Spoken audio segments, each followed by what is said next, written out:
السلام عليكم شباب اليوم ويانا طريقة هي حذف كل ما دخلت عليه من خلال جوجل كروم. يعني كل موقع دخلت عليه او دخلت على الفيسبوك او احد كلمك في الفيسبوك، وخصوصا هذه الطريقة تفيد اللي الجهاز مو خاص بيه، يعني او بعض الاخوة بالبيت يفتحون وياه ما يحب يعني اللي يفتحون من بعده ما يحب يطلع على اسراره وغير شغلات.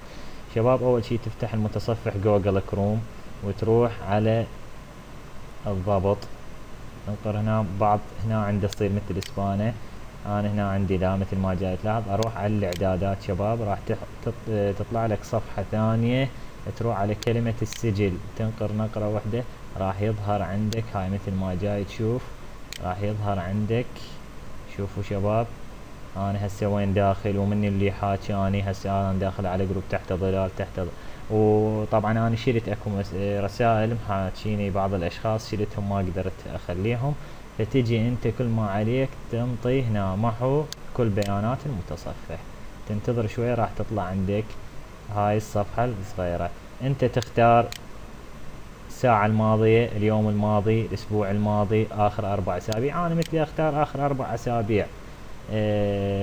يعني امسح كل ما موجود. بس قبل لا خليني انبهكم على شغله، يعني شوفوا، انا قبل شوي اخوي اجى فتح، طبعا هذا الرجل المعجزه الذي هذا انا ما داخل عليه، هذا اخوي اللي فتح من بعدي، فتح يوتيوب دخل عليه، يعني منو انا ما داخل. المهم يعني محو كل بيانات المتصفح.